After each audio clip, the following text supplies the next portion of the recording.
Vamos lá. Boa noite a todos, bom dia, boa tarde, não sei que hora você vai assistir. Estamos aqui muito felizes em estar começando o nosso segundo Future Talks, um projeto que traz para a educação básica a possibilidade de você desenvolver e trabalhar habilidades do futuro, habilidades humanas e habilidades digitais. Um projeto que aqui dentro do Grupo Marista já acontecia dentro da universidade, dentro da PUC, e agora chega a Rede Marista de Colégios, e a gente vai falar bastante sobre isso. Temos 3 convidados muito especiais conosco hoje, Vidal Martins, que é vice-reitor da PUC, já vou apresentá-lo, Vidal, devidamente, a Viviane Flores, que é a diretora educacional da Rede Marista de Colégios, também vou apresentá-la aqui devidamente, formalmente, depois eu passo a bola para vocês se apresentarem, falarem um pouco dos seus slashes, e aí a gente começa, tá bom? Temos também o professor Paulo Tomazinho, que a gente tenta trazer um formato aqui de ter alguém de fora, também um especialista em educação, então acho que ele traz uma visão externa que vai ser muito bacana, e a gente vai poder explorar essa ideia da educação do futuro, o que fazer agora para começar a construir esse futuro, e sobretudo, né, pessoal, como é que nós, educadores, professores, pessoas que estão trabalhando na educação, podemos contribuir com a difícil tarefa de preparar pessoas para um mundo que não existe. Então, como é que a gente faz isso? Ou a gente ajuda esse pessoal a ter mais chance. A gente tem dito também, Tomazinho, Viviane e Vidal, que esse projeto que a PUC está encampando e que agora a Rede Marista de Colégios também está encampando, ele oferece aos alunos coisas que oportunidades que nós 4, por exemplo, não tivemos quando a gente fez a faculdade ou quando a gente estudou nos colégios que a gente estudou, que era de forma sistematizada, sequencial, pensada para aquilo, ter horas de voo, como a gente costuma chamar aqui, ou ter treinamento, desenvolvimento em habilidades humanas, em habilidades digitais tão fundamentais para os dias de hoje. Então, acho que vai ser um papo super divertido, fiquem à vontade, sintam-se na casa de vocês são todos muito, muito, muito bem-vindos, tá bom? Então, deixa eu apresentar aqui primeiro o Vidal, vice-reitor da PUC, da área da tecnologia, né, Vidal? Já passou por um monte de cargos legais na PUC, já foi decano da Escola Politécnica, coordenador de curso, professor, e está aí já há algum tempo à frente da PUC, trazendo, dentre outras novidades, muito forte a bandeira da inovação e a bandeira do olhar para o futuro e a ideia de como que traz o futuro para o presente. Quer dar um oi, Vidal? E aí a gente apresenta os nossos colegas? Bem-vindo. Obrigado. Olá, Stefan. É sempre um prazer estar aqui para discutir educação e discutir futuro. Esse é o nosso dia a dia, né? Pensar em como formar pessoas para um mundo que muda o tempo todo, né? Com tanta velocidade, que exige competências cada vez mais complexas. E é um prazer falar disso, né? Então, obrigado pelo convite. Acho que vai ser um momento muito legal aí com os nossos colegas. Muito bom, Vidal. Obrigado. Viviane é pedagoga, já fez com ênfase em orientação educacional. Deixa eu ver o que mais aqui. Vivi tem um monte de coisa, pós-graduada em gestão escolar, tecnologia aplicada à educação, psicopedagogia, mestre em educação. Tem aí uma história bem grande com a educação, alguns anos na FTD, mais recentemente como diretora educacional da Rede Marista de Colégios e também das escolas sociais do Grupo Marista. Mais de 20 anos de experiência. Viviane, muito bem-vinda. Se quiser também complementar, ou se eu tiver esquecido alguma parte importante, fique à vontade. Muito bem-vindo e obrigado por estar aqui. Obrigada, agradeço a oportunidade, acho que vai ser uma troca muito interessante. Me identifico com todos que estão aqui com a gente, mas principalmente pelo fato de sermos todos aprendentes, né? Eu acho que se tem uma característica que nos une aqui é a necessidade, o desejo de aprender, e eu sigo dessa forma. Acho que na minha trajetória, se eu pudesse cravar alguma coisa, é a curiosidade que eu sempre tive, e daí essa liga, né, das formações que você trouxe aí, e na verdade só me trouxeram até aqui, porque o futuro a gente vai discutir um pouquinho aqui, ele nos desafia, então isso é muito bom. Muito legal você já trazer a ideia do aprender a aprender no começo da nossa conversa, né? Acho que cada vez mais o novo petróleo é a gente ser humilde, ter a vontade de aprender e entender que aprender ao longo da vida é o que vai nos manter em movimento, é o que vai nos manter com chance de empreender, de se empregar, de ser feliz, até porque não, né? Então, acho que essa é uma discussão muito válida. Paulo Tomazinho, muito bom tê-lo de novo conosco, muito bem-vindo, você sempre dá contribuições muito valiosas. O professor Tomazinho é doutor em educação, certificado pelo Google, é grande especialista aí em aprendizagem didática assimétrica, depois ele conta um pouco para a gente do que se trata, e mais recentemente ele é consultor-chefe da Meta-Aprendizagem, também está lá na Moonshot, e tem aí um monte de passagens profissionais também, que ele vai contar melhor para a gente, muito bacana. Bem-vindo, Tomazinho, muito obrigado por estar aqui mais uma vez. É uma delícia estar aqui, Stefan, que prazer estar aqui com o Vidal, com a Viviane, sem dúvida, as pessoas que pensamos muito próximos, sem dúvida nenhuma. Concordo 100% com a Viviane, que assim, eu acho que essa questão do momento de mundo deixou todo mundo ser um novato, né? E um novato tem essa curiosidade, tem essa necessidade de aprender coisas novas e adaptar. Eu acho que todos os professores, acredito que todos os professores, todos os gestores estão vivendo esse momento de novato, de novo, não importa quantos anos tem na sua carreira. Muito bem, pessoal. Para a gente começar a nossa discussão, então, com pessoas aí acho que estão com tanta experiência e tanta bagagem, eu queria fazer uma provocação, né? A pandemia nos jogou para 2030 e no nosso setor, no nosso segmento de educação, parece que finalmente algumas coisas vão sair do papel e vão ser aceleradas. É claro que a gente tem algumas instituições que já estavam no caminho, mais avançadas. Acho que para algumas coisas o ensino superior estava na frente do ensino básico, para outros o ensino básico estava se mexendo, mas de maneira geral o segmento da educação era um segmento que estava se movendo mais lento do que alguns outros quando a gente olha a mudança tecnológica ou as mudanças da sociedade. Parece que com a pandemia, de forma mais massiva, todo mundo olhou para isso e acordou. Então, eu queria conversar com vocês um pouco e saber de cada um, como é que é a visão de vocês? O que é essa tal educação do futuro? E como é que a gente está fazendo aqui no Brasil, nas instituições de ensino superior, nas escolas do ensino básico, em outras instituições de ensino que estão aparecendo aí no movimento do Ancora? Enfim, como é que vocês estão vendo tudo isso? Educação do presente, educação do futuro, é um pulo, é um virar de chave, é um caminho, esse caminho foi acelerado. Como é que a gente pode começar esquentando os tamborins aqui? Vamos começar com a Viviane. Vamos lá, Viviane, por favor. Eu diria que tudo que a gente tem visto agora, em termos de uso de metodologias ativas, de reflexão muito centrada no estudante, era um desejo. Fazia parte da nossa formação. Constantemente, e a gente trabalha muito com essa concepção de formação em exercício, né? A gente via um esforço muito grande de refletir sobre essas questões. Obviamente, passos eram dados, mas a gente tinha alternativas. E com alternativas pela frente, o professor ele tende a se manter muito seguro em relação ao que é compreendido como currículo, né? Na minha percepção, a pandemia nos empurrou para uma única alternativa, que nós temos que, de fato, utilizar um recurso que é possível, fazer acontecer a aprendizagem. Isso não envolve só o uso de tecnologia, mas, essencialmente, uma mudança de mentalidade dessa relação.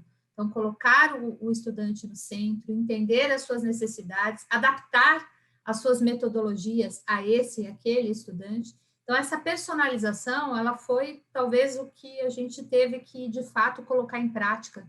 Evidentemente, assim, no início, a passos largos e depois refletindo na qualidade, refinando, né? Então, a capacidade de resolução de problemas foi muito colocada em pauta e esses professores e as instituições, de um modo geral, elas tiveram que fazer isso com bastante velocidade. Muito legal, Viviane. Vou querer depois que você dê uns exemplos aí da educação básica para a gente. Vidal, vamos lá. Como é que você vê essa primeira questão? Certo. Então, falando sobre educação do futuro, o que eu penso que seja, né? Aqui eu gosto de fazer uma associação com o que está acontecendo no mundo para a gente entender por que fazer uma educação diferente, né? Senão parece que a gente segue modas, que como uma certa abordagem está sendo muito falada, temos que seguir, porque senão nós vamos ficar para trás, e não é por aí, sabe? A gente vive num mundo, até tem uma sigla que é bastante usada, eles chamam do mundo VUCA, né? Que é um mundo volátil, cheio de incertezas, complexo e ambíguo. Mas o que é isso? O volátil significa muda muito rápido, né? Com as tecnologias, o tempo todo você está mudando paradigmas, quebrando paradigmas. Incerteza, veja o que nós vivemos na pandemia. Isso é a situação concreta da incerteza, né? Eu vou trabalhar presencialmente amanhã, vai ter mercado aberto amanhã, eu vou poder encontrar com as pessoas, né? São incertezas grandes, complexidade, muitas variáveis tendo que ser julgadas para você tomar uma decisão, ver custo-benefício, vantagem, desvantagem, consequências, né? E, por fim, a ambiguidade. A ambiguidade ela vem da ideia de ter mais de um caminho, você ter muitos caminhos que podem ser seguidos e qual que eu decido, né? Isso é uma realidade do nosso mundo. Se você anda um pouco para trás, numa sociedade industrial, por exemplo, né, da Revolução Industrial, as coisas eram muito mais certas, né? A produção em massa, repetitiva, então, assim, a própria educação, é tudo pré-definido, né? Então, uma educação conteudista, me perdoe a expressão um pouco vulgar, mas que adestra pessoas, ela pode até caber, porque a sociedade daquela época precisava de pessoas produtivas no modelo industrial, massa e tal. Hoje, o mundo que a gente está, é esse que eu falei, né? Um mundo VUCA, um mundo muito diferente, que exige que as pessoas se adaptem. A própria Viviane falou ali, né? Uma das realidades é a gente tem que desaprender e reaprender o tempo todo. Então, o que é a educação do futuro, que foi a tua pergunta? É uma educação que prepara as pessoas para esse mundo de alta adaptabilidade, de incertezas, e que você consegue conviver bem com esse mundo de maneira natural, sem ter ansiedade, sem ter angústia, problemas psicológicos e um monte de coisa, né? E é possível isso? Eu acredito que sim, acredito fortemente, né? Porque depende de onde você trabalha em termos de processos cognitivos, né? Se você, o ensino conteudista trabalha muito em processos cognitivos mais simples, de memorização, aplicação direta, compreensão. Quando a gente vai para uma abordagem diferente, né? A gente trabalha ali na PUC com aprendizagem por competências e trabalha com os processos cognitivos de mais alta ordem, né? Você fazer análise, fazer julgamento, criação de solução. Então, é desafiar o estudante o tempo todo em situações que exigem mais isso. Por que prepara para o futuro? Porque você não adestra, né? Você não diz para ele o que ele tem que fazer em situações conhecidas. Você faz ele aprender isso, a desaprender, reaprender, se adaptar. Então, a qualquer situação que ele encontra, ele vai chegar. E se eu puder, só para fechar, falar de tecnologia, eu acredito fortemente que, pelo menos por um bom tempo, as pessoas não serão substituídas por tecnologia, mas por pessoas que usam tecnologia.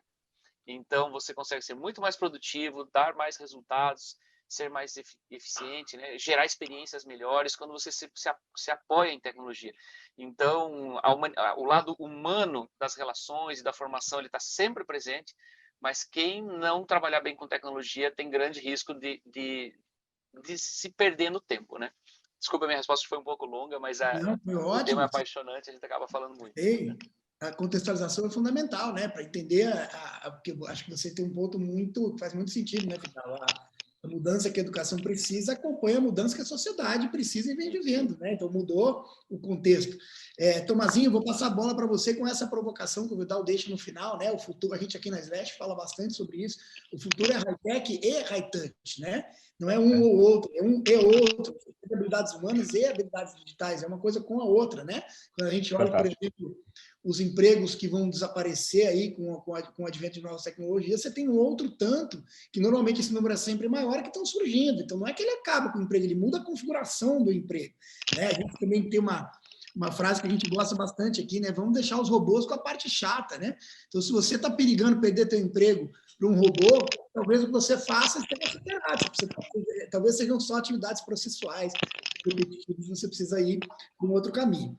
Vamos lá. Educação do futuro nesse contexto high-tech e high-touch e dessa mudança da sociedade. Perfeito, vamos lá. Nossa, primeiro que prazer, né, poder estar aqui escutando justamente a Viviane e Vidal e assim, e ter a oportunidade de falar depois deles, que honra que é a aula, que enquanto estou participando como mesa aqui, mas também como ouvinte, né, que honra que é ter esse tipo de abordagem. Eu concordo 100% com o Sr. Vidal, 100% com a Viviane. No passado, na verdade, era muito focado na questão da memorização, uma questão da padronização, da reprodução, porque a informação era muito escassa. E você tinha, na verdade, talvez o pessoal na cidade, um pouco mais velho, vai lembrar da enciclopédia da Barça, né, Delta LaRousse, que você era aquele ensino... eu sei, que é aquele ensino... né, e o que acontece com isso? Nesse momento do mundo, nesse contexto do mundo, veio um vírus minúsculo e ele apertou, de certa forma, o botão de reset do sistema educacional. Quando a gente tem um celular, um aplicativo, então um computador, quando a gente reseta isso, é para quê? Para atualizar, né? Ou seja, para atualizar o sistema. E eu acredito que a oportunidade, o grande legado que esse vírus deixou, que essa pandemia deixou, e vai deixar pelo menos, é justamente esse reset, é essa atualização de um sistema operacional e educacional, né? Que vai, na minha opinião, Steph, tem três campos que são fundamentais para a gente poder pensar nessa educação do futuro, que é a mudança de mindset, como a Viviane falou. É sair do conteúdo, não cabe mais uma escola conteudista, reprodutivista, sabe, de transmissão de informação. Então, ela sai do conteúdo e ela passa para o campo da experiência, a experiência de aprendizagem. Ela sai necessariamente dessa hipervalorização da nota. Eu costumo dizer que nota é prejudicial à aprendizagem, porque ela vira o grande objeto de desejo, o grande desejo do universitário, do estudante, é tirar nota. Então, ele estuda de véspera de prova para tirar, né, memorizar isso, olha lá a memorização, para conseguir nota, para conseguir média, para passar de ano, para deixar pai e mãe feliz. Mas cadê a aprendizagem aí, principalmente a aprendizagem significativa? Então, essa nota, eu acredito que tem que entrar num processo de avaliação mais formativo, muito mais orientado para feedback, para poder dizer para o aluno mais positiva, não punitiva, sabe, não violenta. Uma avaliação que pode, na verdade, mostrar para o aluno o que ele já conseguiu, que todos conseguem, em ritmos diferentes, mas todos conseguem, e o que falta avançar. E no terceiro momento, então, que é o grande salto, é quando a gente realmente conseguir libertar um processo educacional, um sistema educacional passado, que é centrado no ensino do professor, para um sistema operacional que eu acredito que seja necessário para esse contexto de mundo, que é centrado na aprendizagem do aluno, como muito bem a Viviane falou, nesse protagonismo, nesse centro do aluno como centro desse processo. Então, essas são as grandes diferenças. E onde está a tecnologia aí? A tecnologia está permeando de forma horizontal tudo isso, você entende? Ela está permeando na questão dessa transmissão do conteúdo, ou seja, nessa transformação do conteúdo na aprendizagem, de uma forma muito mais, agora, customizada, até individualizada. Ela está permeado na questão da avaliação, de tirar o conceito de nota para um conceito aqui de diagnóstico, um conceito mais descritivo, e a tecnologia permite isso pelas interações que esse aluno faz com a tecnologia, e necessariamente é ela que vai estar levando essa utopia, talvez, de dar um ponto final, um processo de ensino, e realmente está falando aqui de um processo de aprendizagem, um ensino que é transformado ou se transforma em aprendizagem, mediada pela tecnologia, mas muito mediada também pelas relações humanas, né? Porque só um ser humano consegue inspirar outro, perceber micro-reações, né, de emoções e dar o exemplo principalmente disso. Eu gosto muito de um filósofo que chama Edgar Bandura, que ele fala da teoria da aprendizagem social, onde ele diz que o ser humano ele aprende por imitação. Eu acredito piamente nisso, sabe? Quando a gente olha criança, isso é muito natural, mas quando a gente olha adultos na universidade também, o aluno universitário, ele aprende inspirado ou tentando imitar o seu professor, seus colegas. Então, isso é muito importante a gente estar discutindo esse tipo de conceito, né, para uma educação do futuro. Muito bom, eu estou aprendendo um monte com vocês, imagino quem vai assistir a gente também, só nesse início, né? Vamos lá, a gente tem algumas coisas importantes para falar, agora que a gente já entendeu um pouquinho, começou a contextualizar. Vamos trazer para o mundo real o que está acontecendo agora. Eu acho que, e aí eu queria pedir para o Vidal e para a Viviane darem exemplos. Então, o Vidal, dentro da PUC e dentro de outras universidades que eventualmente ele conhece no ensino superior, exemplos dessa educação do futuro agora, projetos, práticas. Aí, Vidal, fica à vontade, mas eu pedi para você tentar ser bem pragmático, e Viviane também, para o público entender, e a Viviane da educação básica. E aí, Tomazinho, para você sobra a bucha aqui e a responsabilidade de falar do que está acontecendo no mundo e outros exemplos que você possa trazer de fora do Brasil, se você tiver fácil. Claro, aí a gente implementa e acho que aí a gente vai construindo um diálogo interessante, né? Entendemos o que é importante, vamos ver alguns exemplos. Daqui a pouco a gente vai falar de presencialidade versus híbrido versus a distância, vamos falar do papel do professor e assim sucessivamente. Mas vamos lá, Vidal, me dá alguns exemplos aí da PUC e de outros IES que vocês têm visto que vale a pena dividir com a gente. Por favor. Certo. Bom, eu tinha falado sobre um elemento importante, né? Você desafiar o estudante o tempo todo para ele desenvolver esses processos cognitivos de mais alta ordem, né? Que é onde ele vai aprender, então, a se adaptar e tal. E exemplos, então, do que a gente faz. Nos cursos de engenharias, quem conhece as engenharias clássicas, né, os primeiros semestres, assim, é muita matemática, física, essa base toda, né, aquela coisa o tradicional, né, é muita exposição desses conteúdos e os alunos suando para resolver equações e fazer esse tipo de coisa. Bom, o que a PUC tem de diferenciado, que é um exemplo claro, assim, de fazer diferente? A gente quer que o aluno entenda o que é ser engenheiro e qual é o ciclo de engenharia já no primeiro semestre, né? Então, o processo de resolver um problema passa por você diagnosticar, na verdade, você definir o problema, qual é o problema, né? Identificar possíveis caminhos de solução, fazer um desenho dessa solução, prototipar, testar e depois implementar, né? Aí o que a universidade faz? Já no primeiro semestre, ela tem desafios para os cursos de engenharia de desenvolvimento de projeto. em que eles têm que vencer esse desafio usando técnicas e ferramentas de engenharia para descrever, para desenhar o protótipo, para documentar o protótipo, técnicas para identificar a necessidade do cliente, depois para validar o processo, né? E aí são vários exemplos. Então, tem o exemplo de fazer um carro que consiga carregar ovos numa rampa e quando ele se choca no final da rampa, não quebrar os ovos, né? Então, esse é um exemplo que é uma festa. Os alunos, quando vão validar o protótipo, né, eles se reúnem num ambiente externo da universidade, as pessoas estão filmando, é uma alegria, assim, as pessoas... Mas eu não quero focar muito na alegria, senão vai parecer que metodologias ativas é festividade. Não é o lado festivo que interessa. As pessoas ficam felizes porque aquilo faz sentido, é uma aprendizagem engajadora. Então, elas sorriem, elas se engajam. Então, não quero pegar o lado feliz da coisa, senão qualquer palhaço que você coloque para fazer pessoas rirem, você vai dizer que está fazendo uma aprendizagem super legal e não tem nada disso, né? Mas engaja muito, porque eles têm um processo para desenvolver aquele protótipo e depois tem aquele momento emocionante de ver se vai dar certo ou não vai, né? Esse é um exemplo. Outro exemplo, eles têm que desenvolver um veículo que atravessa a piscina. Nós temos lá a piscina, né, na universidade, uma piscina olímpica. Então, um veículo que atravessa a piscina, mas tem bastante limitação nos materiais a serem usados e tem todo um conjunto de regras, né? Então, de novo, ninguém espera que aquele veículo seja patenteado e produzido, né? Porque você espera que o estudante se depare com um desafio, com algo que ele não conhecia, né? Nós não estávamos falando agora que a gente tem que formar pessoas para um mundo que ela não conhece. Então, ele se depara com um desafio de algo que ele não conhece, mas aí ele vai usar as técnicas de engenharia para gerar um produto mesmo, prototipar e botar para funcionar. E aí, claro que alguns dão super certo, alguns dão mais ou menos certo, alguns são um fracasso. E aí tem o debriefing de tudo isso, né? O que a gente tira de lição. Então, são alguns exemplos eu dei da engenharia, que é o que me veio mais à cabeça, porque eu sou lá da Escola Politécnica, né? Mas todas as áreas têm isso. Na nossa escola de negócios tem o projeto de você planejar e construir uma empresa, né? E aí tem, inclusive, maquete daquela empresa. Enfim, cada realidade tem que... O princípio é sempre o mesmo. É fazer um desafio que coloque o estudante em atividade. Ele não pode ser passivo no processo, recebendo informação e memorizando informação. Não, ele tem que receber um desafio para ir buscar informação, selecionar a boa informação, aplicar ferramentas e técnicas e agir, né? Por isso que eu falei que a PUC trabalha com uma aprendizagem por competência. A competência é um saber agir que mobiliza recursos, né? Mobiliza estratégias, conhecimento, capacidade de fazer, princípios e valores, mobiliza tudo isso de forma integrada e de uma maneira assim, sem hesitar, de uma maneira segura para resolver uma situação, problema, né? Então, essa é a ideia. Acho que tem os exemplos aí, né? Boa.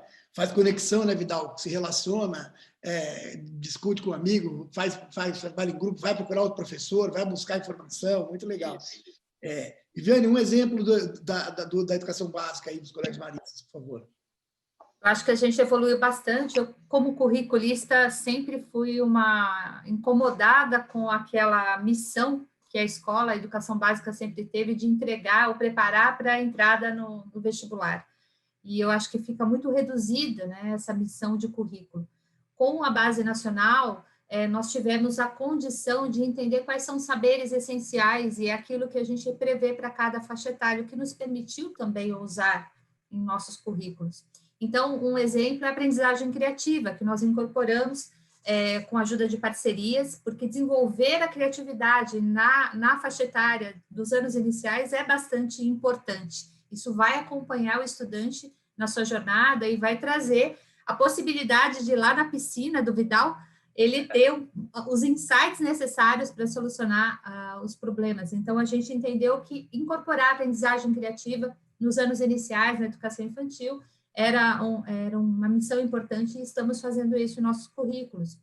Daí para frente, a resolução de problemas nas metodologias que colocamos nos anos finais do ensino fundamental, empreendedorismo também, ligando a aprendizagem de língua estrangeira, então a língua inglesa, trabalhando ali com exercícios como Fish Tank, que é mais ou menos a ideia do Shark Tank, mas dentro da escola, para aprendizagem também de um outro idioma, mas exercitando essa questão de você construir um produto, vender esse produto já com jovens. Essa mobilização para saberes que são muito mais interessantes nessa faixa etária vai fazer com que ele construa também essas habilidades que a gente espera que sigam aí, né, nessa ideia de lifelong learning. Então, a ideia é que a gente comece isso bem pequeno, não é que a gente espere que adulto a gente vai desenvolver esse espaço, né, de criatividade, de resolução de problemas, de pensar para além dos conteúdos que são para a escola, para o saber acadêmico. Muito legal. Paulo, exemplo de fora do Brasil, você tem alguns aí para dar para a gente? Vamos começar por um, depois, se tiver tempo, a gente pode explorar outro. Ele está talvez mais conhecido porque começou no Brasil que agora, que é a Fortitude School, Escola 42. A Escola 42 é uma escola no Vale do Silício. Eu tive a oportunidade de fazer uma imersão lá para entender a metodologia, entender a filosofia do porquê que os alunos aprendem tanto. Basicamente, o que acontece? Ele tem um processo de seleção muito interessante, é uma escola de programação, uma escola de desenvolvimento de code, né, de codificação, e pretende formar um programador full stack. Esse programador full stack é um programador completo. Então, ele tem entendimento da banco de dados, de UX, de usabilidade, de design e do código propriamente dito, tá? Então, difícil é muito de interessante. Achar, exatamente. Caro pra caramba. Exatamente. Que bom que tem gente olhando para isso.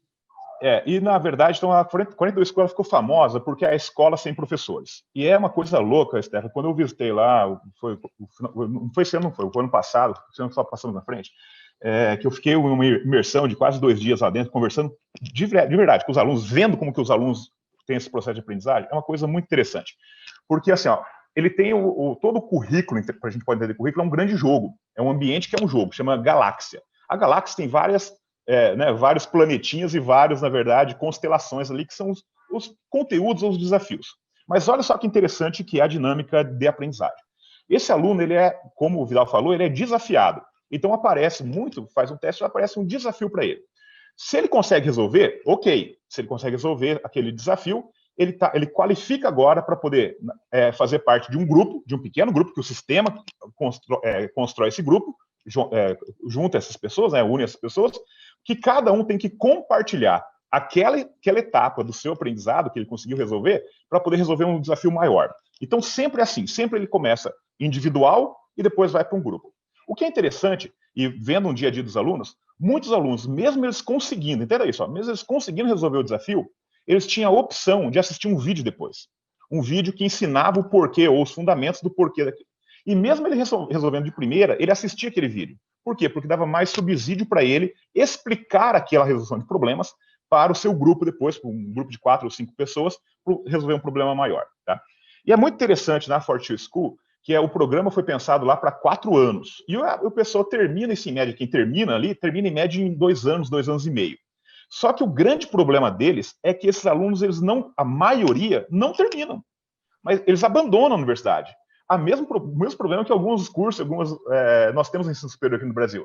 Só que no Brasil nós temos abandono por N razões. E lá, o abandono é o seguinte, ele fica tão bom na parte, por exemplo, de banco de dados, que ele já começa a ser assediado pelo mercado antes de terminar o curso, entende? Antes de terminar o curso.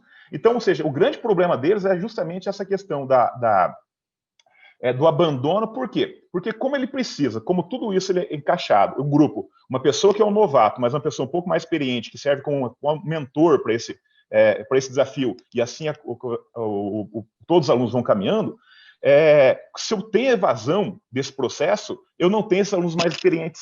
Mas se for olhar, é um problema, mas é um grande sucesso. Por quê? Porque qual que é o porquê da Fortitude School? Criar profissionais para o mercado. Então, esse mercado está absorvendo, está tudo certo. Só para você ver a eficiência disso, tinha cerca de 8 mil alunos, entenda isso, e 15 funcionários. 15 funcionários. Sabe quantos trabalhavam na cozinha? 8. Então você entende assim, olha só, isso é uma mistura do quê? Uma escola sem professores, quando você tem um desenho que é por desafio, como o professor Vidal falou, esse desafio ele tem uma questão de muito pragmatismo, de muita vida real, assim como a Viviane falou, são desafios que estão ligados ao seu dia a dia. Por exemplo, o pessoal está lá, ele tem, na verdade, fazer o que chama de scrap, de raspar o dado, da rede social de um colega, entende? Então, ou seja, é um hackeamento, só que, ou seja, com isso ele aprende muito e tem um porquê ali desse processo. Então, é uma das experiências mais interessantes que eu coloquei. Só para finalizar esse ponto, eu falei, quando eu fiz essa imersão, o meu interesse em fazer isso era entender o processo. E o processo está muito ligado ao que o professor Vidal acabou de dizer. Eu coloquei isso em 5 palavras, em 5 acrônimos, né? Que é letra E, 3 R's e A. Então, o primeiro processo é um processo de experimentação e exploração. Ver o que eu já sei, ver se eu consigo. Se eu consigo ou não consigo, aí eu tenho uma reflexão e eu tenho que resumir sobre isso. E para resumir sobre isso, muitas vezes o aluno ele queria receber, lá era o vídeo, né? E esse receber é o conteúdo, é a aula, né? É a informação, ou o feedback, tá? E aí que tem uma coisa bem interessante que está em cartaz lá, que é assim, se você não sabe, pergunte para o Google. E se você ainda não achou resposta, pergunte para um colega. Então, ou seja, ele mostra justamente esse processo de aprender a aprender. E o último A, experimentação, reflexão, resumo, receber informação ou feedback, e o A é da aplicação. Ele aprende literalmente fazendo tudo isso, e aí ele vai evoluindo como se fosse um jogo mesmo. Então é um exemplo muito interessante. Tem outros que a gente pode contar durante o processo, se tiver tempo. Só colaborando aí, esses princípios que você coloca, Tomazinho, eles têm muito a ver com essa questão da aprendizagem criativa do Mitchell Resnick no MIT. Eles trabalham, né, a partir da construção e colaboração.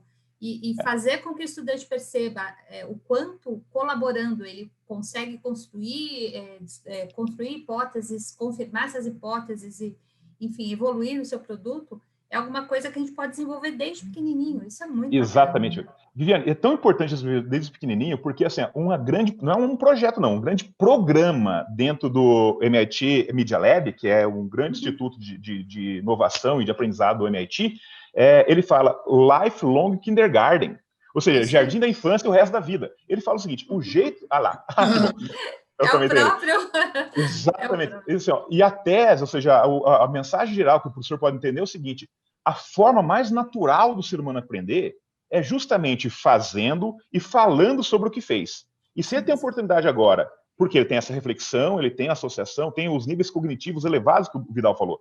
Então, se ele tem esse processo, e quando ele tem agora o compartilhamento disso, ele permite um ensinar o outro. E a gente sabe que a melhor forma de estudar é ensinando os outros, meu Deus do céu. Então, ou seja, o jeito de aprender, a metodologia está lá no Jardim da Infância. O que tem que mudar são os brinquedos. Se é na engenharia lá do Vidal, tem que mostrar lá o espaço maker, tem que montar o laboratório da impressora 3D, tem que fazer o torno CNC. Muda os brinquedos, sai o bloco de Lego, né, o bloco de construção, o papel crepom, e vem agora para outros instrumentos, outros brinquedos. Mas o jeito de aprender é tão natural do ser humano quanto falar sobre o que fez, e ao fazer e falar sobre o que fez, ter a oportunidade de ensinar o outro. E quando isso acontece, o maior beneficiado é quem fez exatamente desse processo, quem aprendeu. Muito legal, pessoal. Acho que a discussão está de altíssimo nível aqui, fazendo muito sentido. E aí eu quero pegar um ponto que a gente ainda não falou e que eu acho que casa com o que vocês três vinham falando, que é o papel do professor nisso tudo, né? Se a escola não é mais para ser uma escola conteudista, porque mudou a sociedade, porque tem outras formas de aprender, porque o cara pergunta para o Google, o professor também não pode mais ser alguém que vai lá reproduzir o conhecimento, que necessariamente se diferencia porque detém o conhecimento está um pouco mais acessível, né? Como é que é esse novo professor? Então, o que ele tem que aprender, o que ele tem que fazer? A gente tem discutido bastante aqui, e acho que uma das coisas que muda muito pós-pandemia é que, como ela colocou todo mundo em 2030, ela também trouxe um professorado para lá, né? Então, de forma mais massiva. Então, é claro que você tinha professores que já tinham entendido isso, que estavam indo nesse caminho, mas você tinha um outro contingente que talvez ainda estivesse andando mais lentamente, que agora vai precisar se mexer. Então, eu queria que vocês falassem sobre isso. Quem é esse professor, professora? O que precisa fazer? Se ele deixa de ser importante? A gente, particularmente, acha que não. Acho que o professor, claro, é um professor, designer de experiências, é um professor que media, que provoca. Né? Então, eu queria que vocês falassem um pouco sobre isso, mas que não deixa de ser importante, né? Falem um pouco sobre isso aqui. Vou começar com a Vivi, aí o Vidal e o Tomazinho, ou como vocês quiserem, tá? Quiserem bagunçar aqui, a gente é adepto do mundo caótico lá que o D-Rock nos apresenta. Então, fiquem à vontade aí. Eu gosto muito do educador português, Rui Canário, que fala muito da formação em exercício, porque a gente está muito acostumado a ouvir assim, a universidade não prepara os professores e tal, e eu acho que esse é um mito que a gente precisa desconstruir. Ele fala uma coisa muito interessante: os principais recursos da educação são as pessoas, os saberes e as experiências mobilizadoras. Eu acho que está aí a grande chave de quem é o educador que a gente precisa. Aquele que mobiliza experiências, que promove essas situações muito possíveis de aprendizagem ligadas a essas habilidades que a gente está falando aqui. Ele não é mais a pessoa que precisa ter a enciclopédia que a gente falava na sua cabeça e ser simplesmente o reprodutor dessas ideias, porque essas ideias elas são absolutamente voláteis na sociedade atual.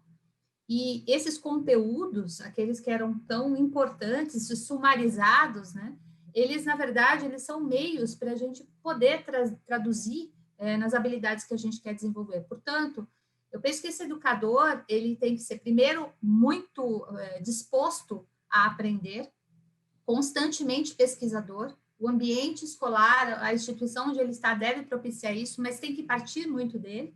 E ele tem que ter esse espírito de mobilizador, que eu acho que, de fato, é ele o patrocinador das grandes experiências que o ambiente escolar pode propiciar, e leia esse ambiente escolar aquilo que não está necessariamente dentro dos muros da escola, mas que ele vai levar para os espaços onde ele estiver interagindo com os saberes. Sim. Agora, esse contexto de tudo isso que vocês estão fazendo também está exigindo do professor uma série de coisas novas, né? Que ele também está tendo, entre aspas, aqui, que rebolar para poder dar conta de tudo isso, né? Fala um pouco para a gente sobre esse assunto aí, Vidal. O que você tem visto? Você que lida com tantos professores já há bastante tempo, como é que você tem visto esses professores nesse novo momento? Pois é, eu andei também pensando sobre isso, né? Bom, primeiro que eu gostei muito do que a Viviane falou, né? Concordo plenamente. E vou fazer um complemento, porque parte do que ela falou, né? Essa ideia do designer de experiência é fundamental, porque em vez de ele ser um reprodutor ali de conhecimento, né? De só transmitir, ele tem que imaginar para a competência que ele quer desenvolver, que tipo de cenário pode ajudar. E por isso um designer de experiência, né? Ele cria, ele ambienta a experiência. Mas eu queria chamar a atenção para algumas outras coisas também. Eu gosto muito de ver o professor como um mentor, né, aquele que compartilha experiências, não só o que desenha uma experiência, mas que a partir da sua experiência ele partilha com o estudante, né, aquilo que ele tem de vivência para inspirar o estudante, né? Eu acho que o papel de avaliador é muito importante. A aprendizagem ela acontece como desculpe aqui como o Paulo falou, ela acontece nessa interação. Então, a avaliação, principalmente no sentido de feedback, é fundamental. Então, o professor que acompanha o processo de aprendizagem e percebe oportunidades ali, né, e faz esse retorno para o estudante, faz o feedback que muda a perspectiva, esse é um elemento muito importante. E eu queria colocar aqui também, para mim, o professor ele tem que ser fonte de inspiração e uma pessoa que desperta aspiração, né? Então, como fonte de inspiração, é alguém que, pelo seu exemplo, pela sua vivência, ele realmente traz para aquele grupo que ele está interagindo o desejo de aprender, pelo quanto ele mostra a paixão pelo que ele faz, pelo que ele conhece e tal. E o despertar aspiração é fazer o aluno desenvolver no estudante a confiança, né? O growth mindset, né? Aquela ideia do eu chego lá, eu posso não estar conseguindo agora, mas eu estou no caminho. Então, ele, né? Fazer acreditar, fazer sonhar. E quando você pensa em tudo isso junto, Stefan, né? Um cara que desenha experiência, que é mentor, que inspira, que desperta desejos, sonhos, inspiração e tal. Para mim, esse cara é o principal agente de transformação da sociedade. Então, quando você pergunta qual a importância do professor, ele ficou muito mais importante, porque um professor que transmite informação de uma maneira organizada tem lá seu valor, a gente não pode desprezar esse passado, mas é um valor muito menor do que esse que eu acabei de falar, que é muito mais complexo e que digamos assim, é muito mais humano, né? Porque transmitir informação um computador faz. Agora, inspirar, despertar aspirações, despertar sonhos, fazer a pessoa acreditar, dar feedbacks dentro do contexto. É muito mais difícil automatizar. Então, na minha opinião, o professor é ainda mais importante. Mas qual professor? O novo professor. Infelizmente, o professor conteudista, este sim, está com dias contados. Esse, para mim, é uma questão de tempo, porque um robô, né, uma inteligência artificial faz muito melhor. Tá? Então, deixando muito claro, né? Eu vou repetir a minha frase. Os professores não serão substituídos pela tecnologia, mas por professores que utilizam tecnologia. Né? Você tem que fazer essa coisa que tem mais valor, que eu acabei de falar. Então, acho que eu respondi, não sei. Espero ter Respondeu respondido. super. Tomazinho, eu queria Super. que você explorasse um pouco o como agora também. Como é que os professores podem, a Vivi e o Vidal falaram muito bem sobre o porquê, o como, né? Acho que você também concorda. Claro, total. A gente também, e acho que ninguém que está assistindo a gente vai discordar, né? Fala um pouco do como. Como é que esses professores podem se preparar para essa mudança de comportamento, para essas mudanças na sociedade, para essa mudança na relação com os alunos, nas metodologias utilizadas? Fala um pouco para a gente sobre isso. Perfeito, eu tenho bastante tranquilidade de falar sobre isso, porque isso é a minha vivência, né? Eu trabalho com essa parte de formação de professores e mentorado também, mentorando professores nesse processo, então é o meu dia a dia.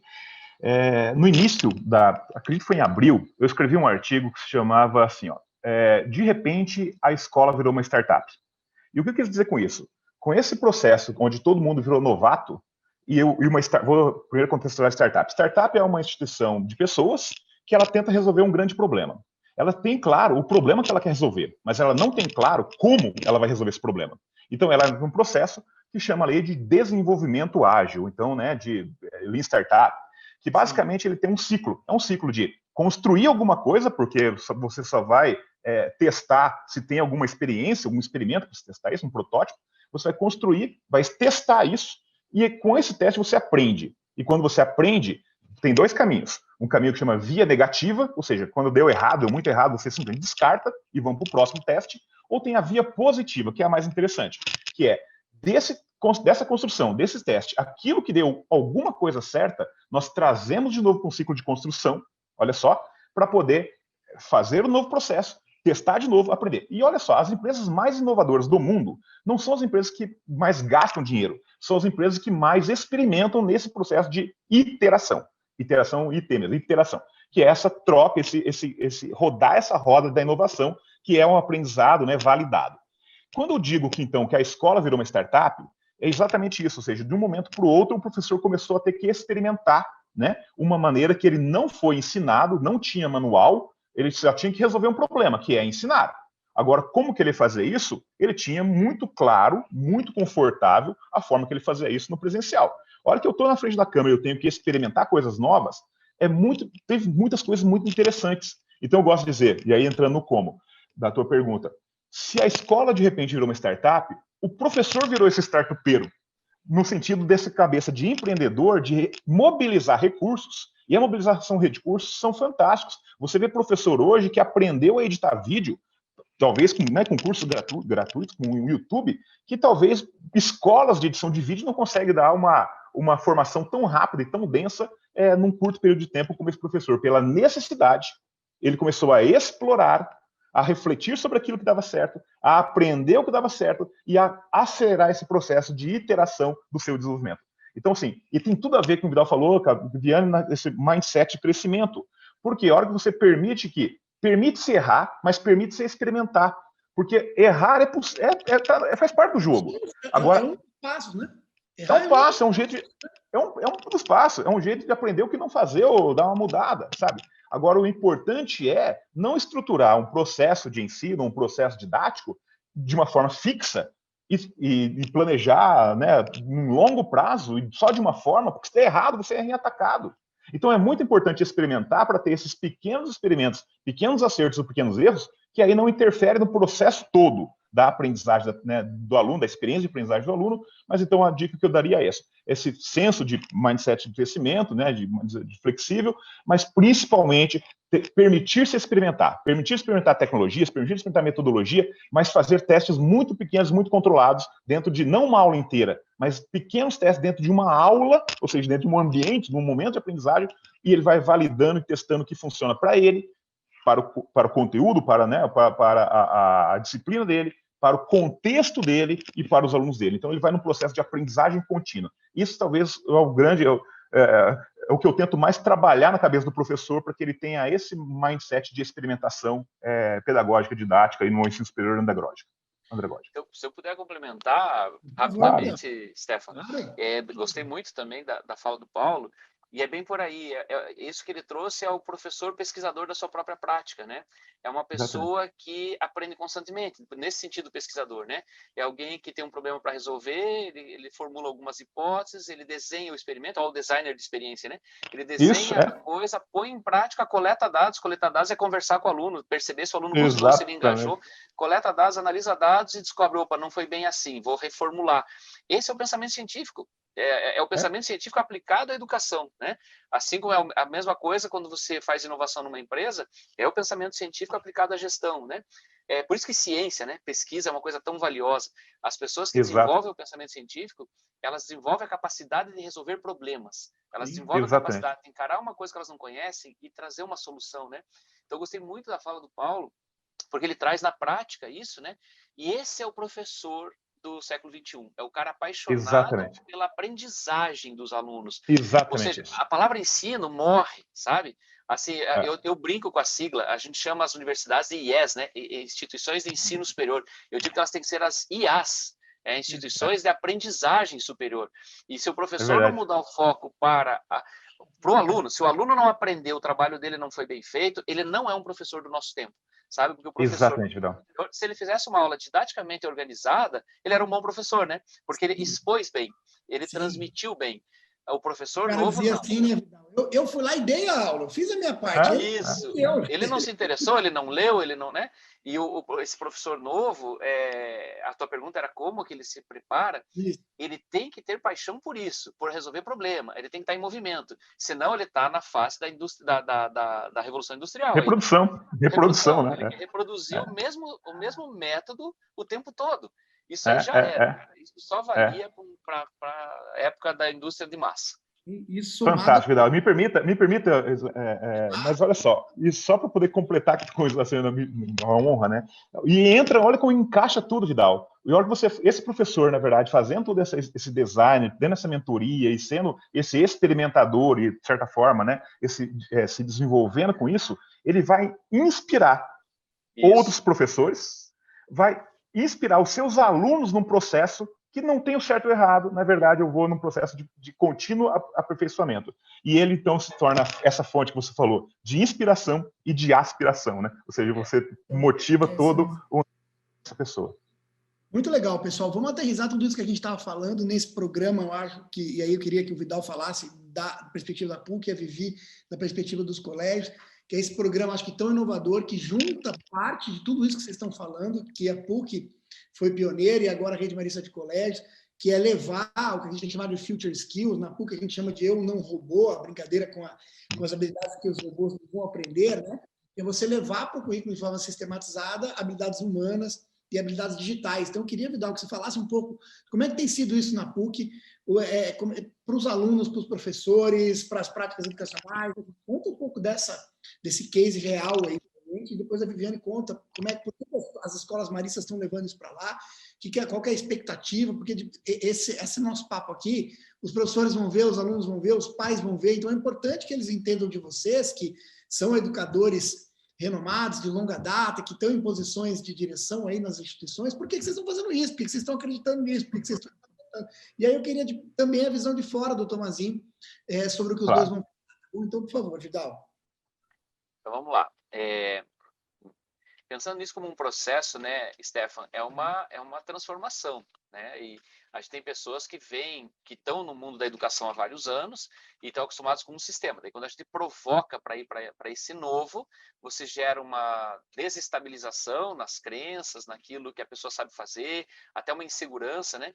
Então, o que a gente trabalha a gente incentiva muito trabalhar em ciclos, né? E a cada ciclo você se aventurar mais. Então, você tem que começar com algo que você dê conta, que já seja nessa nova proposta, mas que seja algo que você dê conta. Se você começa já querendo aplicar uma metodologia das mais avançadas, você pode se perder inteiro e daí retroceder, dizer que não funciona, né, se desanimar.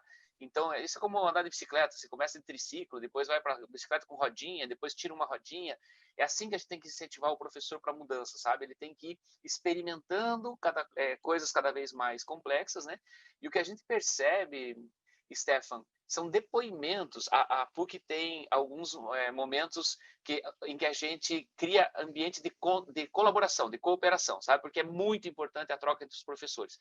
Então, a gente tem um evento semestral que a gente chama de partilha de boas práticas lá, tem um outro, tem o Café Creare, que é um momento informal em que os professores se reúnem para trocar experiências. Tem uns 3 ou 4 desses momentos de trocas espalhados em vários momentos no ano. E é incrível os depoimentos dos professores, que depois que eles embalam, eles dizem, eu não consigo mais voltar. Eu não consigo fazer diferente. Eu não consigo fazer como eu fazia antes. Ele se sente um verdadeiro impostor se ele voltar para o sistema antigo.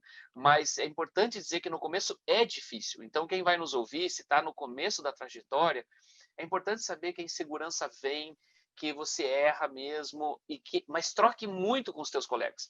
Porque é na troca que você ganha segurança. E depois que você começar a pegar o jeito, vai acontecer como os professores da PUC fazem os seus depoimentos. Você não consegue fazer diferente. Você se sente um impostor, é isso. E o aluno, ele engaja muito. A gente vê os depoimentos, meu filho está na universidade, a namorada dele estuda lá também, e a gente conversa, e daí eles contam as histórias dos amigos, e a gente vê o nível de engajamento, eles discutem o que aprendem. Eles não ficam, como foi falado, não sei se pela Vivi ou pelo Paulo, que é memorizar para a prova. Não, há uma discussão sobre o que está acontecendo, há posicionamento, há crítica, né? O pensamento crítico se desenvolve. Então, Stefan, tem um pouco de dor no começo, porque a gente é de um mundo antigo e a gente está tendo que se reinventar. Então, tem dor, sim. Não é simples. A gente erra, a gente se sente inseguro. Mas pegou o jeito, você não volta mais. E os estudantes gostam demais. E em relação especificamente a Eu Não Robô, né, que vai nessa linha, a gente começou pequenininho, fazendo um protótipo, uma turma, poucos alunos. De repente, a gente já estava com várias turmas. Hoje a gente tem, acho que tem 1 ano e pouco que está implantado isso. É terceiro ciclo, e no terceiro ciclo nós temos mais de 1.000 alunos fazendo, né? E que dão depoimentos também incríveis, assim, da diferença que isso faz, porque é uma outra proposta, né? É uma proposta que não é de exposição de informação, é uma proposta realmente de aprendizagem, né? Hands-on, fazendo que se aprende, mas tem que tomar cuidado, não é um fazendo sem intenção, né? Você tem que ter uma base. Lembra, eu falei, vou reforçar para não parecer uma coisa irresponsável que eu estou dizendo aqui, eu falei que a aprendizagem por competência, ela é um saber agir. Então, você tem que saber pôr em prática, não basta conhecer, é um saber agir que mobiliza recursos. E o que são os recursos? É conhecimento. Então, olha só, não estamos falando de educação festiva. Um dos recursos é o conhecimento. Então, o que mobiliza recursos, né, que são conhecimento, estratégias, é você escolher caminhos, né, para chegar numa solução, valores, princípios e um saber fazer, né, habilidades. Então, é muito legal, na verdade. É outro mundo. Boa. Viviane, conta pra gente um pouco da expectativa da Rede Marista de Colégios com esse programa de Future Skills, por que vocês estão fazendo isso, o que vocês esperam, e aí depois a gente passa para o Paulo. Como toda conversa boa, nós estamos chegando no final, temos espaço para mais essa rodada e é mais uma provocação que eu vou fazer a vocês. Então, fica à vontade, por favor. Eu acho que o Vidal colocou muito bem, quer dizer, essa expectativa do jovem mudou, né? Então, por que tem tanta aceitação? Porque a gente percebe nesse jovem, nesse adolescente, uma expectativa diferente de futuro. E entender que o currículo precisa expandir para outros saberes, outras habilidades, era uma conversa constante. A partir do momento que a gente começou a reestruturar, trazendo todas essas questões desde os pequenos, fica o ensino médio, né? Fica esse grupo que muitas vezes não sabia decidir sobre o seu futuro profissional. E a gente percebe muito a fragilidade dessa potência da escolha, de experimentar algumas experiências mesmo dentro da escola que vão além dessa preparação para o vestibular. Então, a gente entendeu que expandir para habilidades do campo socioemocional, explorar um pouco mais o autoconhecimento e também se testar na resolução de problemas, no exercício da criatividade, era algo importante para também trabalhar com essa faixa etária. precisávamos de um programa estruturado, até porque esse boom, né, essa explosão da informação de que a automação vai tomar conta, né, que a gente está falando tanto aqui, também afeta os estudantes, eles também ficam muito assustados com as suas escolhas de futuro. Então, entender o que é o humano ocupando um novo espaço e preparar esse jovem desde cedo para fazer boas escolhas e também poder seguir no seu futuro com mais assertividade, era uma missão. Então, compor um currículo assim, e a oportunidade que vem com o novo ensino médio, com os itinerários, com as possibilidades de expandir, a gente não queria perder essa chance de trazer algo altamente inovador. Então, essa foi a linha de decisão, colocar o estudante no centro, a sua necessidade, as suas carências, que realmente hoje, numa sociedade dos cliques e das redes sociais, talvez a gente tenha perdido um pouco essa consistência, né, de traduzir um pouco melhor, e ao próprio momento. Então, acho que a gente dá um passo muito assertivo nesse sentido. Paulo, como é que você vê isso? Universidade e colégios cada vez mais próximos, trabalhando juntos. Como é que você vê isso? É sensacional isso, né, Stefan? Porque esse é o papel da universidade. A universidade é essa casa dos saberes, né? E isso tem que chegar. Eu não consigo entender um ensino superior. A superior é o quê, né? Então, na verdade, eu entendo isso como uma união, é uma educação. É uma formação de pessoas, né? E, obviamente, tem uma questão profissional aí. Foi 2 termos que me chamou muita atenção. Human Skills, né? E agora os Future Skills. Future Skills. Olha só que interessante, que tem tudo amarrado com o que nós conversamos aqui. Human Skills é uma ilusão, nós, seres humanos, acreditarmos que a nossa memória, a nossa capacidade de guardar informação é maior do que essa máquina. Ou que um tablet, um computador. Não é. Então, nós, enquanto human skills, nós temos que desenvolver nas criancinhas, no ensino médio, na educação superior, habilidades e competências para se diferenciar disso aqui. Olha que interessante isso. A human skill é fazer tudo aquilo que a máquina não faz, sabe? Então, é a questão de escuta ativa, da criatividade, da resolução de problemas, da empatia, tudo isso. Mas, por outro lado, então, tem human skills e tem agora a future skills. Future skills, isso aqui faz parte da nossa vida hoje.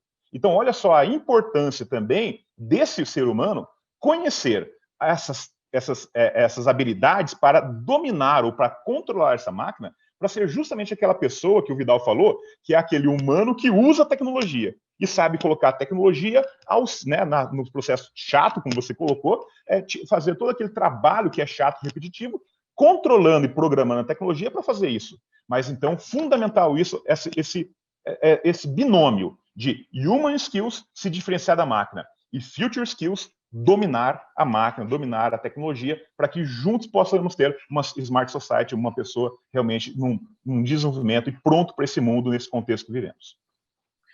Eu queria que você fizesse um recado final. Agora, a gente já falou de professor, já falou dos alunos, já falou da instituição.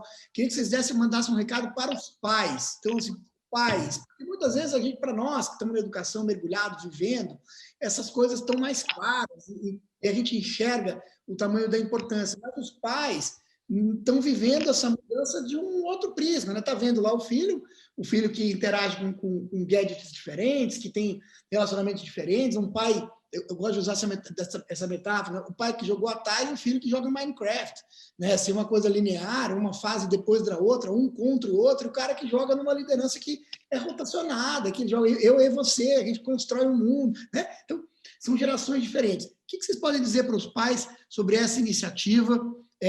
Enfim, e de alguma maneira, se isso é bom ou não é, como é que eles deveriam enxergar isso, e aí a gente encerra. Então, eu vou começar com o Tomazinho, daí a Vivi, e a gente fecha. Perfeito. Vamos lá. Eu tenho trabalhado muito nessa parte de formação de professores, naturalmente, para a coisa funcionar, eu tenho que trabalhar isso com alunos e, naturalmente, dependendo do nível de ensino, pais. E um recado que eu sempre deixo, para guardar, o refrão da aula, né? Ou seja, o mínimo necessário que o pai tem que guardar é o seguinte: ensino não significa aprendizagem.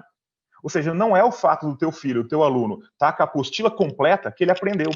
Então, se a gente, isso, por outro lado, o professor também entender que o ensino, o transmitir informação, o empurrar informação não é aprendizagem, o que eu gostaria de saber disso? Como o professor puxa esse interesse do aluno para que encaixe esse conteúdo, essa competência, para que tenha uma aprendizagem significativa, né? Então, assim, e nota também não é um bom indicador de aprendizagem. Nota é um bom indicador da capacidade do aluno em reproduzir na prova aquilo que foi na aula ou está na apostila, mas não que ele tenha, que tenha um conhecimento sobre aquilo. Então, com isso, eu gostaria de deixar esse refrão. Ensino não significa aprendizagem e nota é um péssimo indicador de aprendizagem. Muito bem. Viviane. Muito bom. Eu vejo que a gente tem uma grande oportunidade. Essa geração de pais tem as mesmas inquietações do ponto de vista do futuro, daquilo que será a sociedade, os seus empregos, né? E eu acho que seria uma grande oportunidade aprender junto, usar esse tipo de recurso que o estudante vai ter oportunidade dentro da instituição em que estão confiados os estudantes, os seus filhos, de aprender junto, participar um pouco mais. Se não é possível participar de uma aula que muitas vezes ele não domina ou não quer dominar em relação à química, física, que a gente possa, então, expandir um pouco mais esse olhar para o que está sendo feito na escola, para esse currículo expandido, que vai tratar de coisas tão interessantes para todo mundo e faça junto. Essa interação vai favorecer todo o processo. Vai ser muito rica para o seu filho, para o estudante, e vai ser muito rica para a família também. Eu acho que ganha todo mundo. Então, essa expectativa, e eu acho que, sem dúvida, assim, é um processo que, mais uma vez, o Marista acredita muito, que é essa integração do processo de aprendizagem entre a família e a escola, e a gente está muito seguro do passo que a gente está dando e de ser um passo para todos. Muito bom.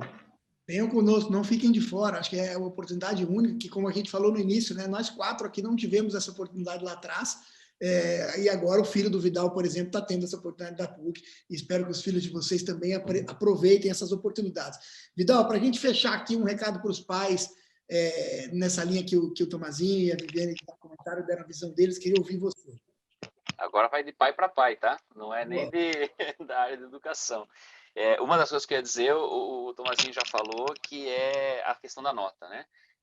Os pais, em geral, têm essa visão, porque são da nossa geração, ou próximo da nossa geração, falam em educação forte, né? Ensino forte. O ensino forte é que ele vê a força do ensino quando o estudante vai bem nesse tipo de avaliação. Então, eu concordo plenamente com o que o Tomazinho falou, e era uma das coisas que eu tinha selecionado para falar. A segunda que eu ia falar, eu não ia falar da questão da Viviane, mas achei muito bom também ela falar aprender junto, acho que isso tem tudo a ver.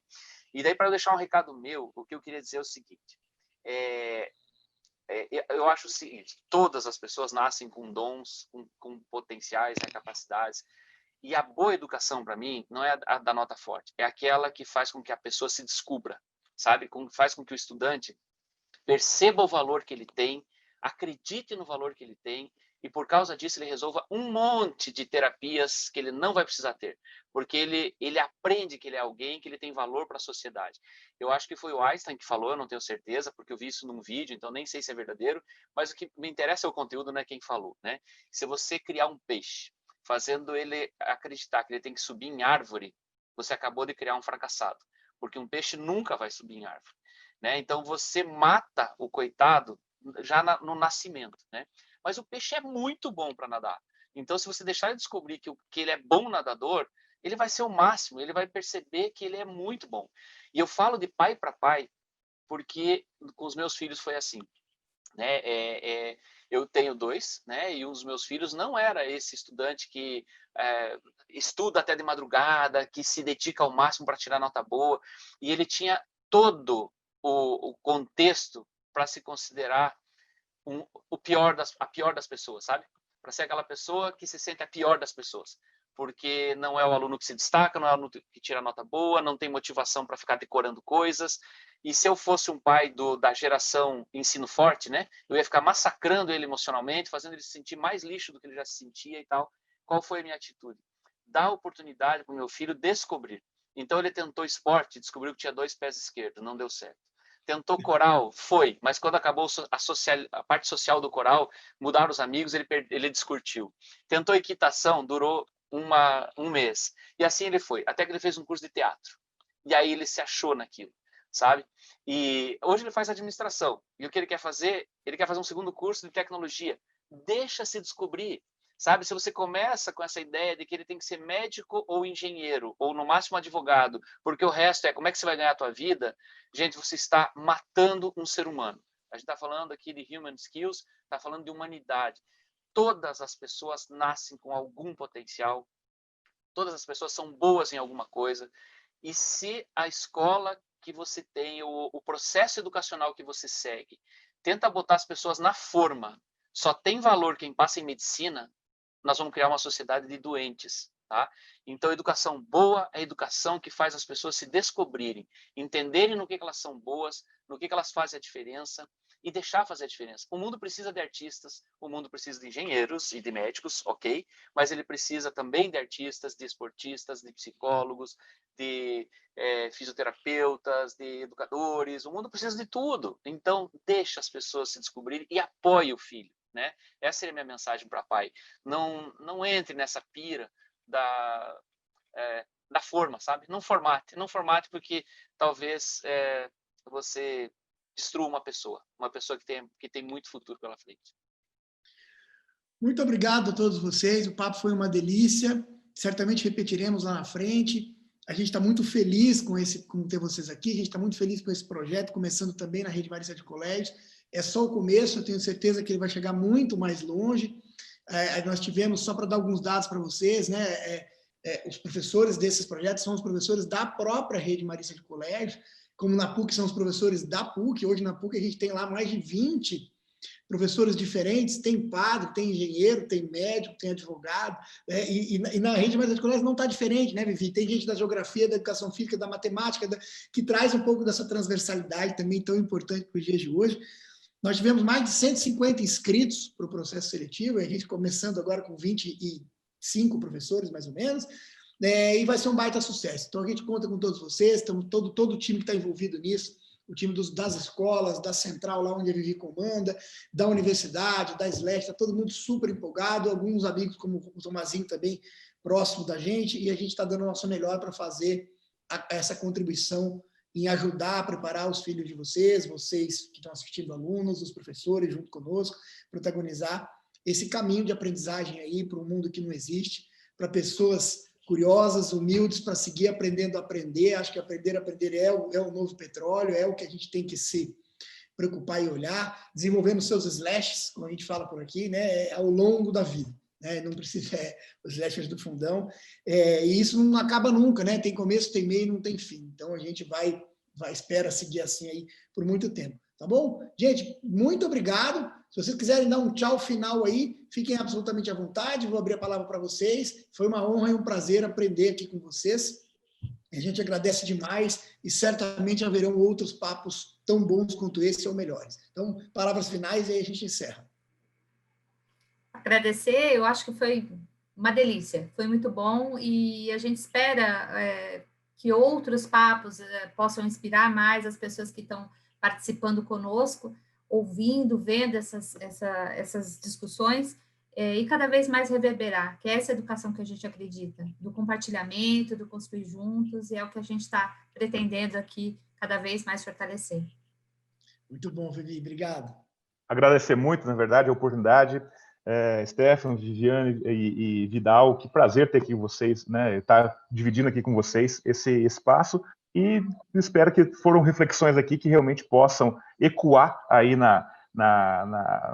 imaginário, né, dos pais, dos alunos, dos professores, para que possa realmente a gente almejar transformar esse ensino em aprendizagem o quanto antes. Muito bom, eu também, como conversa final aqui, foi um prazer estar com vocês, muito legal ouvir Viviane, Tomazinho, a condução também foi ótima, né, Stefan? E é bom falar desse assunto, e principalmente com pessoas que acreditam nas mesmas coisas, né? Porque aí a gente consegue se dar o direito de sonhar e sonhar com coisas diferentes, né? E espero mesmo que isso leve a reflexões nas pessoas, né? Porque eu acho que a gente está numa situação triste da educação. A educação brasileira tem um resultado pífio, né? Só ver como que os nossos estudantes se saem nos testes internacionais e a situação que a gente vive, né? E então precisa também se diz, né? Você não vai conseguir resultados diferentes e melhores fazendo o que sempre fez. A gente precisa mudar. E espero que essa conversa tenha servido para plantar algumas reflexões, que muitas vezes a mudança ela não acontece só porque não tem entidades que ofereçam novas oportunidades. Muitas vezes a sociedade, né, as famílias, as pessoas não acreditam em modelos novos porque viveram um modelo antigo, olham para a sua própria história de vida e entendem que tem uma história de sucesso, e aí se perguntam por que precisa mudar, se eu fui assim e deu certo, né? Então, muitas vezes, a própria sociedade impacta mudanças que são necessárias, né? Então, espero que essa nossa conversa seja inspiradora, aí, pelo menos para uma parte das pessoas que vão nos ouvir. Tá? E foi um grande, grande prazer estar com vocês três. Muito obrigado, gente. Um grande abraço a vocês. Tchau, pessoal. Até a próxima. Tchau, tchau.